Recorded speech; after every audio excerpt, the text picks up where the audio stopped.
Welcome to Behind the Story, where we discover the story behind your favourite stories.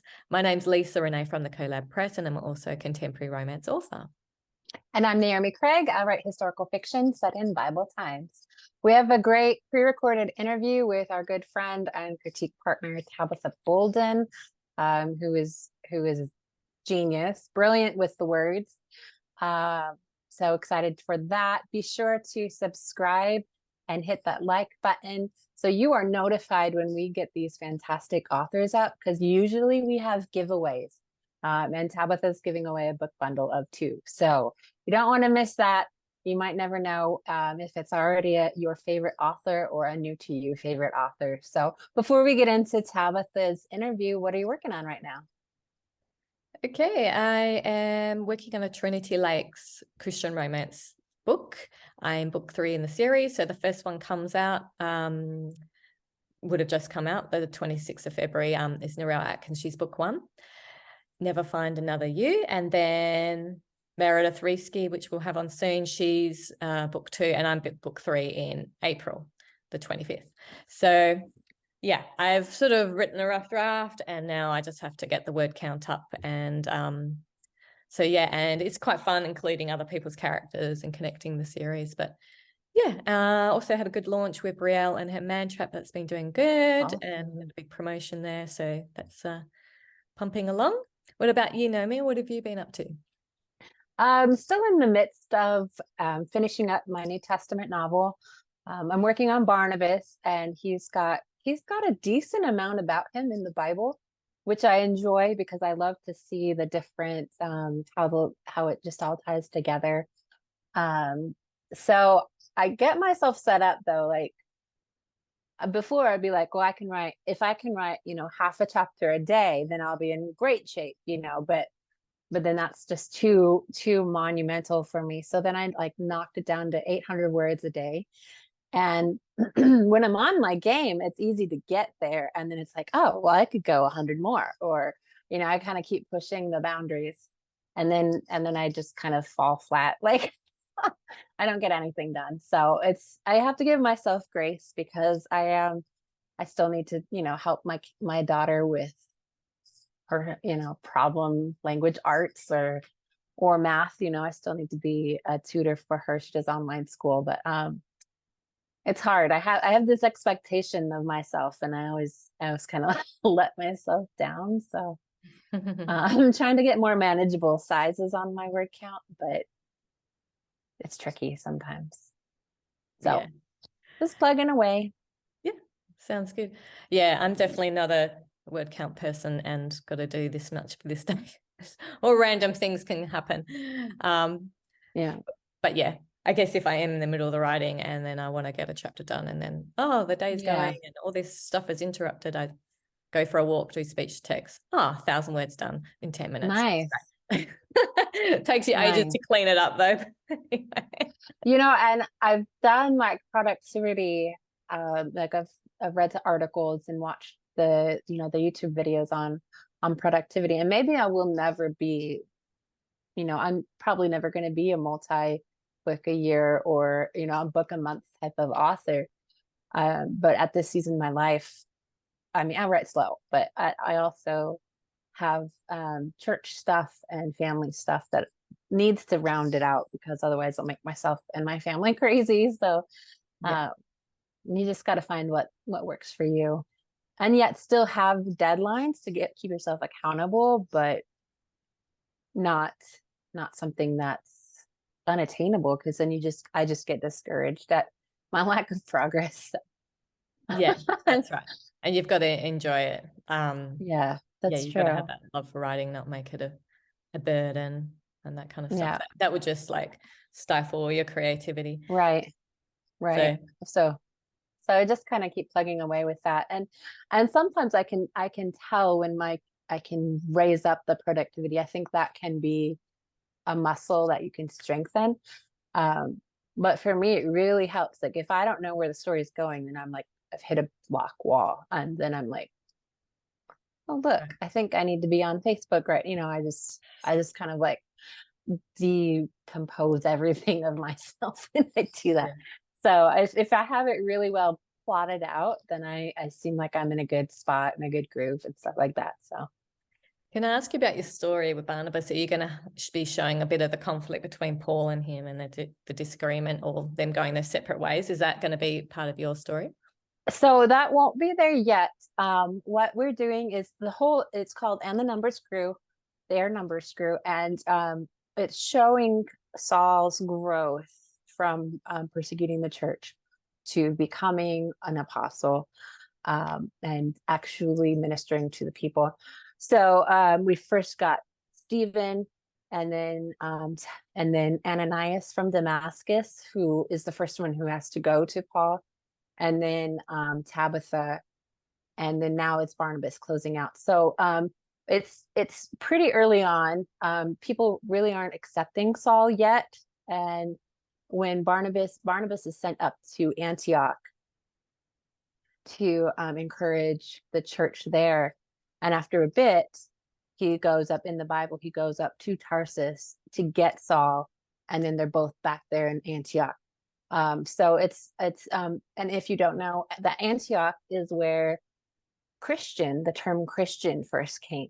So that's kind of going to be where it ends, is when they're in the midst of the ministry at Antioch and they're called Christians. That's how I have it ending in my mind. So after that, then Paul and Saul, Saul is the Hebrew name, and Paul would be like the Roman, because he did have Roman citizenship. So it's not necessarily like, oh, he has a new name. It could have just been Paul was, because he was ministering primarily to the non-Jewish. So, it's interchangeable if you're not familiar with that. But so it's just going to be when they start going on mission. And it looks like their first mission together out of Antioch is to Cyprus, which is Barnabas' homeland, home island. So that's kind of neat to see. I mean, he would have to have like this intense training to see what the church should be. This man who has written more than half of the New Testament, he had to have this training period. So in my mind, Barnabas is really influential with this is how the church is run. This is why we're not staying with just the Judaism and just being with the Jewish tradition. This is how we're going to be moving. It's kind of an interesting thing, because you don't think of Paul as being discipled, but because he is the one who's discipling everybody, but he had to have a starting point. And this is just when they're starting to accept him as, instead of being the church hater, the murderer, the one who's breathing threats and murder. This is just when the church is starting to accept Paul. So, wow. Well, it sounds like we'll learn something, and just be able to picture it more, like it, come on that journey with him, that transition. Yeah.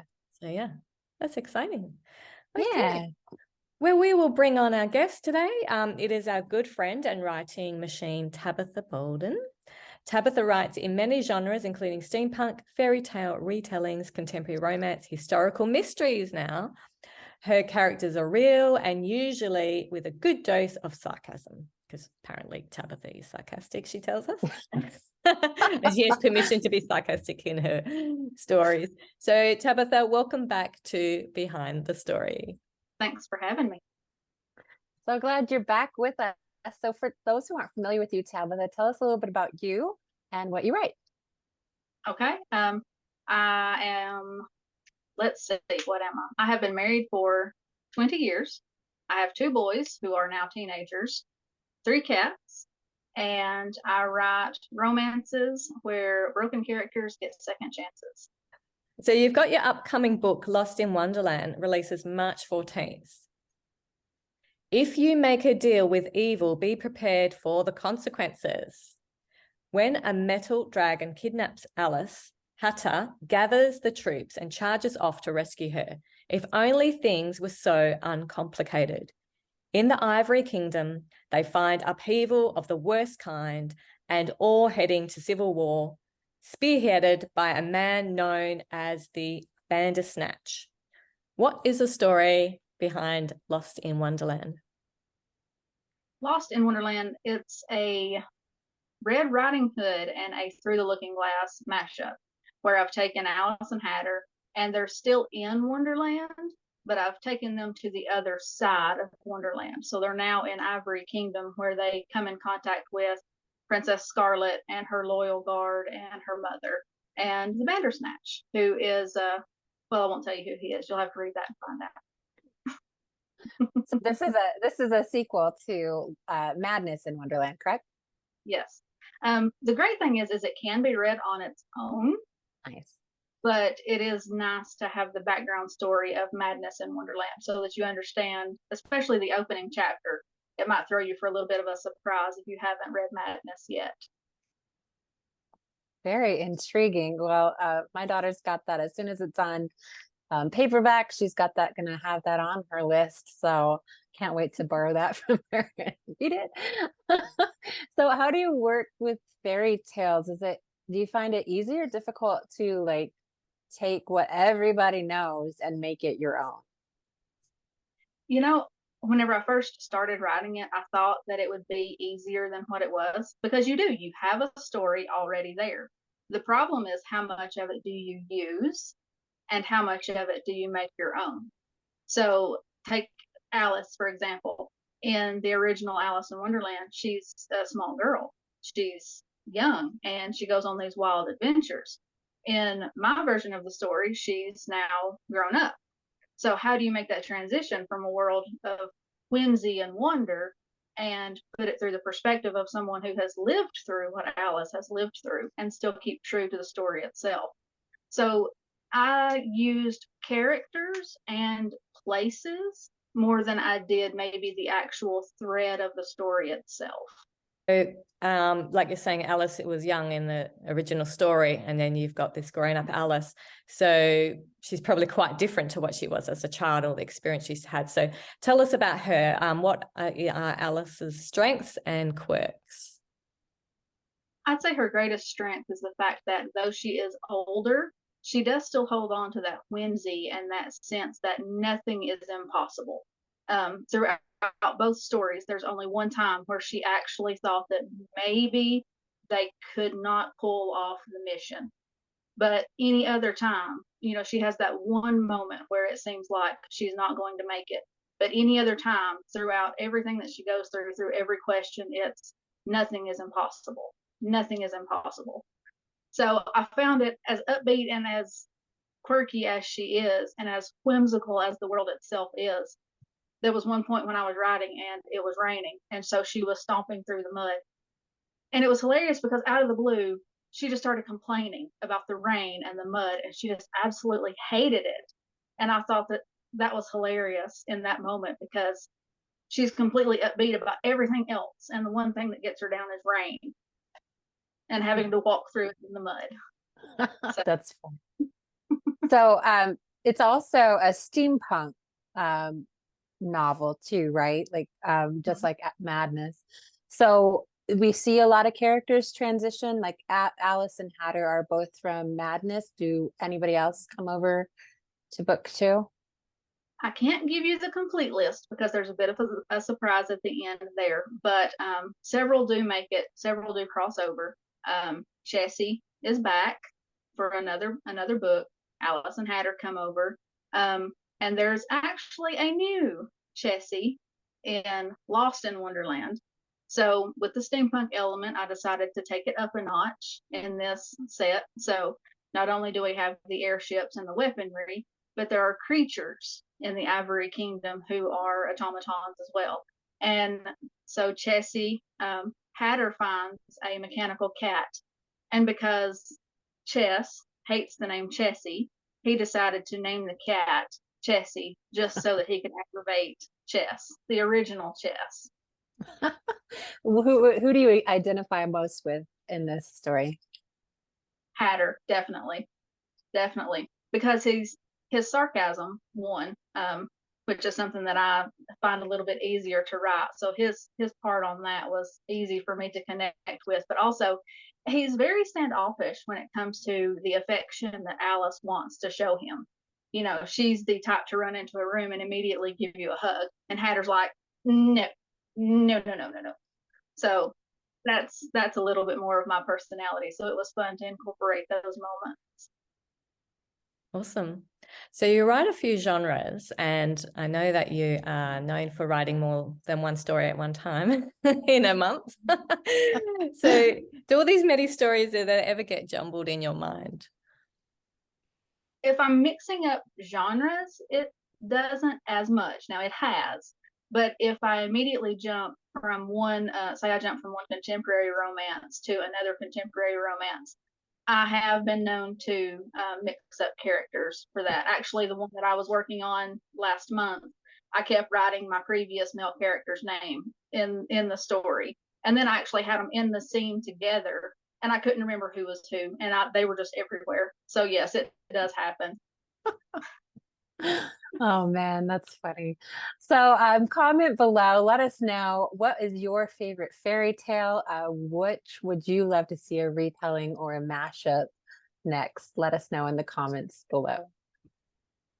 Okay, and a bit of a personal question. What is something your readers would be surprised to learn about you? To learn about me, Mhm. You want a strange but true fact? Sure. Absolutely. You heard it first here. I can't stand for my foods to touch each other. Like everything has to have space between it on a plate. Yeah. Good to know. So what other books do you have coming out in the next coming months? I have a few contemporary romances that'll be coming out this year. Of course, Lost in Wonderland will be releasing next month.